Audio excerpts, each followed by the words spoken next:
Hello! അങ്ങനെ നിധിയുടെ പടിയിറക്കം പ്രേക്ഷകരെയൊക്കെ ഒന്നടങ്കം ഞെട്ടുന്ന ഒരു പ്രൊമോ തന്നെയായിട്ട് നമുക്ക് ഇപ്പോൾ പുതിയതായിട്ട് കാണുവാൻ സാധിക്കുന്നതേ. കാരണം നമ്മുടെ ഹരീഷിന്റെ കൂട്ടുകാരൻ വഴി നമ്മുടെ നിധിയും സുധീഷും കൂടെ ഡിവോഴ്സിന് വേണ്ടി ഒരു വക്കീലിനെ കാണാൻ പോയ വിവരം അറിയുന്നുണ്ട്. അപ്പൊ ഈ കൂട്ടുകാരൻ ഹരീഷിനോട് പറയുമ്പോൾ ഹരീഷ് ആദ്യം വിശ്വസിക്കില്ലേ? കാരണം ഇവരുടെ ലവ് മാരേജ് ആണെന്നാണല്ലോ ഹരീഷിന്റെയൊക്കെ ഒരു ധാരണ. അങ്ങനെ തിരിച്ച് വീട്ടിൽ വന്ന് സുധീഷിനോട് ചോദിക്കുന്നുണ്ട്. ലാസ്റ്റ് സുധീഷും നമ്മുടെ ഹരീഷും തമ്മിൽ ഒരു അടിപിടി തന്നെ ആവുന്നുണ്ട്. പിന്നീട് സുഭാഷാണ് സത്യങ്ങളൊക്കെ പറയുന്നത്. ഇവരുടെ അങ്ങനത്തെ ഒരു രണ്ടുപേരുടെയും സ്നേഹിച്ചുള്ള ഒരു കല്യാണം അല്ലടാ, ഇങ്ങനെ ഒരു അബദ്ധത്തിൽ പറ്റിപ്പോയതാണ് എന്നൊക്കെ പറയുന്നുണ്ട്. അപ്പൊ ഇതറിഞ്ഞപ്പോ തന്നെ നമ്മുടെ ഹരീഷും അനിയനും കൂടി ഭയങ്കര കരച്ചിലാട്ടോ. നമ്മുടെ ചെറുക്കന്മാരും മൊത്തത്തിൽ, അതായത് സുധീഷും സുഭാഷും അനിയന്മാരും ഒക്കെ കൂട്ടക്കരച്ചിൽ ഇതറിഞ്ഞ പാടെ. അപ്പൊ നിധി വന്നിട്ട് എല്ലാവരോടും മാപ്പ് പറയുന്നുണ്ട്.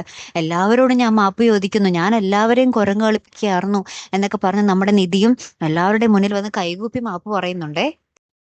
പിന്നീട് നമ്മുടെ അനിയന്മാരെല്ലാവരും കൂടി ഒരുമിച്ച് രാത്രി ഒരു കട്ടിലിൽ കിടന്നിങ്ങനെ ഭയങ്കരമായിട്ട് എല്ലാവരും കെട്ടിപ്പിടിച്ച് കരയുന്നതും, നമ്മുടെ നിധിയാണെങ്കിൽ ഇനി എന്ത് ചെയ്യണം, എല്ലാവരും അറിഞ്ഞു കഴിഞ്ഞു, ഇനി താൻ ഇവിടെ നിന്നും പടിയിറങ്ങുന്നതാണ് നല്ലത് എന്നൊക്കെ പറഞ്ഞിങ്ങനെ ഒറ്റയ്ക്കിരുന്ന് ആലോചിച്ചിരുന്ന നിധി ഒരു മുറിയിലിരുന്ന് കരയുന്നതും, അങ്ങനെ ഒരു കൂട്ടക്കരച്ചിലാട്ടോ നമുക്ക് ഇന്നത്തെ പ്രൊമോയുടെ അവസാനം കാണുവാൻ സാധിക്കുന്നതേ. കാത്തിരിക്കാട്ടോ അടുത്തൊരു വീഡിയോയുമായി വരുന്നത് വരയ്ക്കും. Good bye.